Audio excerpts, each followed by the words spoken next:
ബിസ്മില്ലാഹിർ റഹ്മാനിർ റഹീം നഹ്മദുഹു വനുസല്ലി അലാ റസൂലിഹിൽ കരീം അമ്മാ ബഅദ്.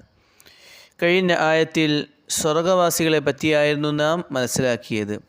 തുടർന്നുള്ള ആയത്തിലും സ്വർഗവാസികളെ പറ്റി തന്നെയാണ് അല്ലാഹു സുബ്ഹാനഹു വ തആല നമുക്ക് മനസ്സിലാക്കി തരുന്നത്.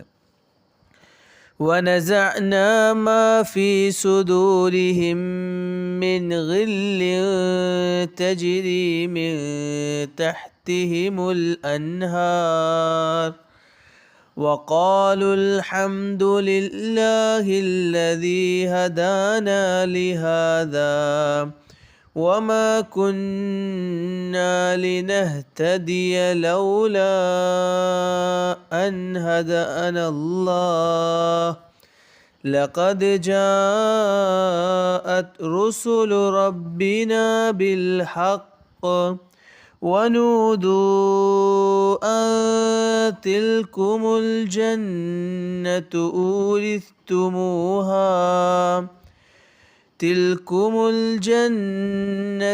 أورثتموها بما كنتم تعملون. അവരുടെ മനസ്സിലുണ്ടായിരുന്ന അകൽച്ചകളെ അവരിൽ നിന്നും നാം മാറ്റിക്കളയുന്നതാണ്. അവരുടെ താഴ്ഭാഗത്തു കൂടി അരുവികൾ ഒഴുകുന്നതാണ്.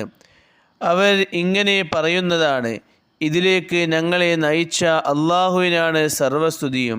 അവൻ ഞങ്ങൾക്ക് വഴി കാണിച്ചില്ലായിരുന്നുവെങ്കിൽ ഞങ്ങൾ സന്മാർഗ പ്രവേശനത്തിൽ നിന്നും തടയപ്പെട്ടിരുന്നു. നമ്മുടെ രക്ഷിതാവിൻ്റെ ദൂതന്മാർ സത്യവുമായി നമ്മുടെ അരികിലെത്തി. ഞങ്ങൾ അത് സ്വീകരിച്ചു.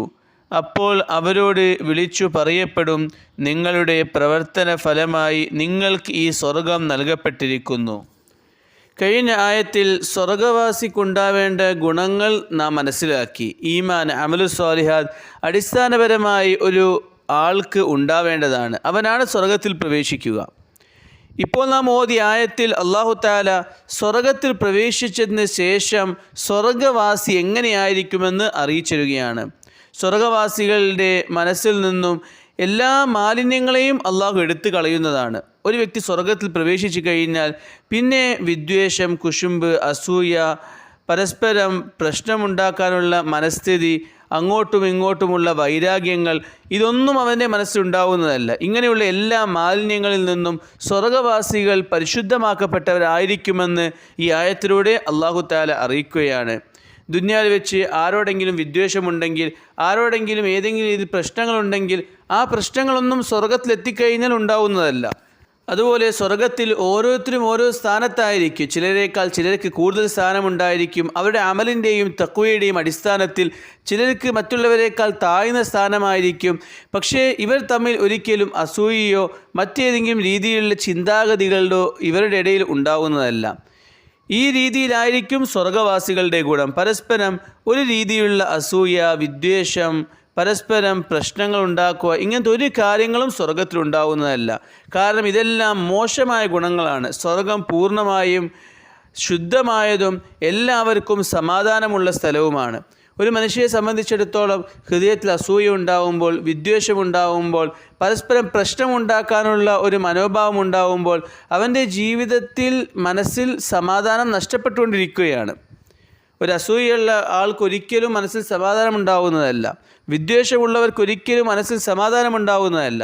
സ്വർഗമെന്നുള്ളത് സലാമാണ്. എല്ലാ സമയത്തും സമാധാനമാണ് സ്വർഗത്തിൽ.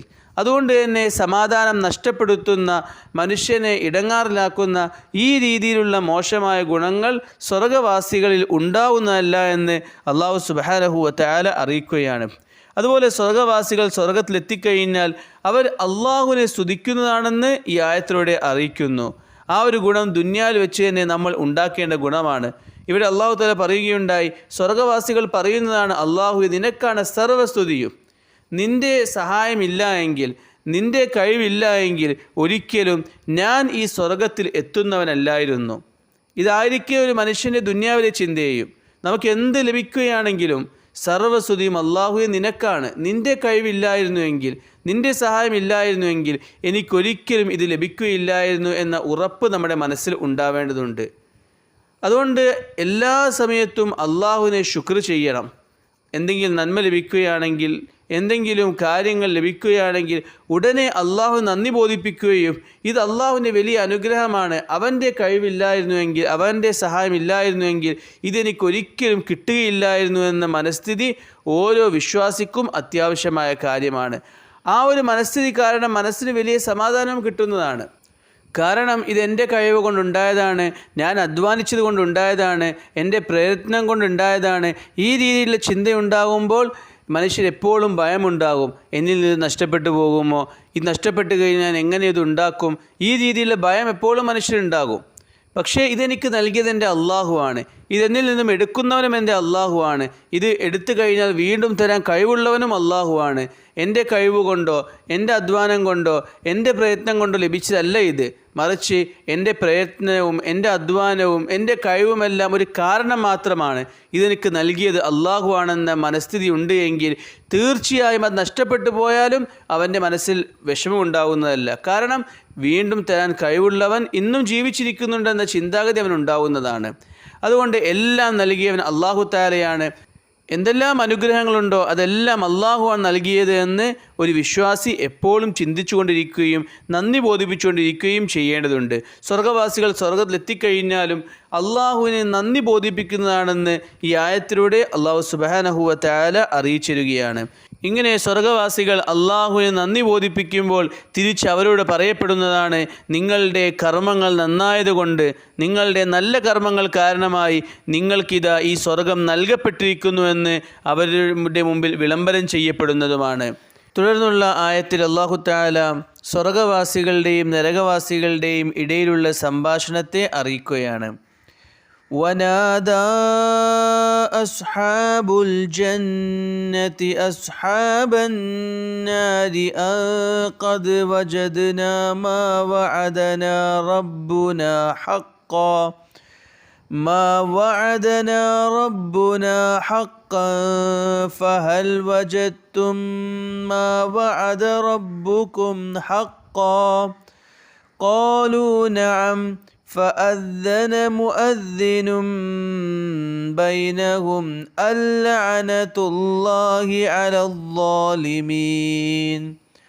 സ്വർഗവാസികൾ നരകവാസികളെ വിളിച്ച് പറയുന്നതാണ്, ഞങ്ങളുടെ രക്ഷിതാവ് ഞങ്ങളോട് വാഗ്ദാനം ചെയ്തത് സത്യമായി ഞങ്ങൾ പുലർന്നു കണ്ടിരിക്കുന്നു. നിങ്ങളുടെ രക്ഷിതാവ് നിങ്ങളോട് വാഗ്ദാനം ചെയ്തത് യാഥാർത്ഥ്യമായി പുലർന്നത് നിങ്ങൾ കണ്ടോ? അതെ എന്ന് അവർ പറയുന്നതാണ്. അപ്പോൾ അവർക്കിടയിൽ ഒരാൾ വിളിച്ചു പറയും, അക്രമികളുടെ മേൽ അള്ളാഹുവിൻ്റെ ശാപം ഉണ്ടാകട്ടെ. ഈ ആയത്തിലൂടെ അള്ളാഹു സുബ്ഹാനഹു വ തആല നരകവാസികളുടെയും സ്വർഗവാസികളുടെയും ഇടയിലുള്ള സംഭാഷണത്തെ അറിയിക്കുകയാണ്. പരിശുദ്ധ ഖുർആൻ്റെ പല ഭാഗങ്ങളിലും സ്വർഗവാസികളും നരകവാസികളും പരസ്പരം സംസാരിക്കുമെന്ന കാര്യം അറിയിച്ചിട്ടുണ്ട്.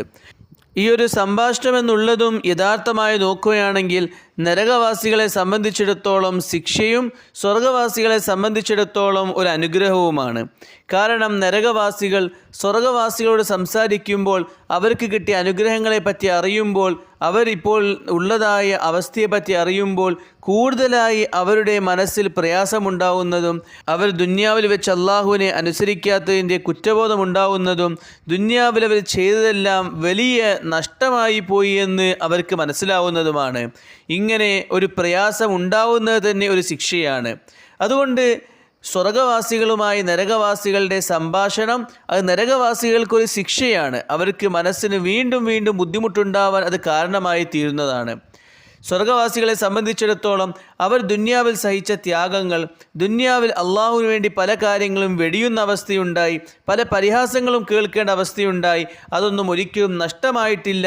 മറിച്ച് ദുന്യാവിൽ വെച്ച് അള്ളാഹുവിനെ അനുസരിച്ച അവർ തന്നെയാണ് ഏറ്റവും വലിയ ബുദ്ധിമാന്മാരെന്ന് ബോധ്യമാവുന്നതും അതിൻ്റെ പേരിൽ ദുന്യാവിലെ ത്യാഗങ്ങളും പ്രയാസങ്ങളും ആലോചിച്ചുകൊണ്ട് അവർക്ക് വീണ്ടും സന്തോഷം വർദ്ധിക്കുന്നതാണ്.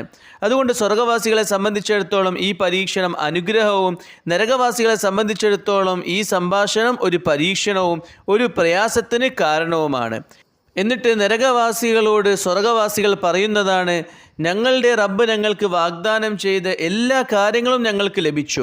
ദുനിയാവിൽ അള്ളാഹുവിനെ അനുസരിക്കുകയാണെങ്കിൽ ഇന്ന കാര്യങ്ങൾ ലഭിക്കുമെന്ന് അള്ളാഹു വാഗ്ദാനം ചെയ്തിരുന്നു. അതെല്ലാം ഞങ്ങൾക്ക് ലഭിച്ചു, ഞങ്ങൾ സന്തുഷ്ടരാണ്. അള്ളാഹുവിൻ്റെ കൽപ്പനകൾക്ക് വിരുദ്ധമായി ജീവിച്ചാൽ ഇന്ന ശിക്ഷകളുണ്ടായിരുന്നുവെന്ന് താക്കീതുണ്ടായിരുന്നു. അതെല്ലാം നിങ്ങൾക്ക് ലഭിച്ചോ എന്ന് സ്വർഗവാസികൾ നരകവാസികളോട് തിരിച്ചു ചോദിക്കുന്നതാണ്. അവർ സമ്മതിച്ചുകൊണ്ട് പറയും, അതെ, ഞങ്ങൾ ആ ശിക്ഷ അനുഭവിച്ചു കൊണ്ടിരിക്കുകയാണ്. എത്ര വലിയ ഗതികേടാണ്! ദുന്യാവിൽ വെച്ച് നല്ല മാർഗത്തെ സ്വീകരിച്ചപ്പോൾ പരിഹസിച്ചവരായിരുന്നു, നല്ല കാര്യങ്ങൾ ചെയ്യുമ്പോൾ പരിഹസിച്ചവരായിരുന്നു. ഇതൊന്നും ചെയ്യേണ്ട ആവശ്യമില്ല, ഈ ദുന്യാവിലെ സുഖങ്ങളും രസങ്ങളുമാണ് യഥാർത്ഥ സുഖവും രസവുമെന്ന് വിചാരിച്ചവരായിരുന്നു. അള്ളാഹു വിലക്കിയ മാർഗത്തിലൂടെ സഞ്ചരിക്കുന്ന ഞങ്ങളാണ് ഏറ്റവും വലിയ ബുദ്ധിമാന്മാരെന്ന് വാദിച്ചവരായിരുന്നു.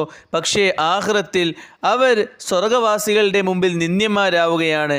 സ്വർഗവാസികളുടെ അനുഗ്രഹങ്ങൾ കണ്ടുകൊണ്ട് സ്വന്തത്തെ ആക്ഷേപിക്കുന്ന അവസ്ഥയുണ്ടാവുകയാണ്. ഈ ഒരു സംഭാഷണം നടക്കുമ്പോൾ വിളംബരം ചെയ്യപ്പെടുന്നതാണ്, തീർച്ചയായും അക്രമികളുടെ മേൽ അള്ളാഹുവിൻ്റെ ശാപമുണ്ട്, അവർ അള്ളാഹുവിൻ്റെ കരുണയിൽ നിന്നും അകറ്റപ്പെട്ടവരാണെന്ന് വിളംബരം ചെയ്യപ്പെടുന്നതുമാണ്. അതായത് ഈ വിളംബരത്തിലൂടെ അള്ളാഹുത്താൽ നരകവാസികളെ അറിയിക്കുകയാണ്, നിങ്ങൾ ദുന്യാവിൽ വെച്ച് ചെയ്ത മോശമായ കർമ്മങ്ങൾ, അക്രമങ്ങൾ, അള്ളാഹു കൽപ്പിച്ചതിന് വിരുദ്ധമായ ജീവിതം, അത് കാരണമായി നിങ്ങൾക്ക് ഈ ലഭിച്ചിരിക്കുന്ന ശിക്ഷ അത് നിങ്ങൾക്ക് കിട്ടേണ്ടത് തന്നെയാണ്, അത് നിങ്ങൾക്ക് കിട്ടിക്കൊണ്ടേ ഇരിക്കുകയും ചെയ്യുന്നതാണെന്ന് അള്ളാഹു സുബ്ഹാനഹു വ തആല നിഷേധികൾക്ക് അറിയിച്ചു കൊടുക്കുകയാണ്. അള്ളാഹു തആല പരിശുദ്ധ ഖുർആൻ മനസ്സിലാക്കാനും അതനുസരിച്ച് ജീവിക്കാൻ തൗഫീഖ് നൽകുമാറാകട്ടെ. വാഖിറു ദഅ്വാന അനിൽ ഹംദുലില്ലാഹി റബ്ബിൽ ആലമീൻ.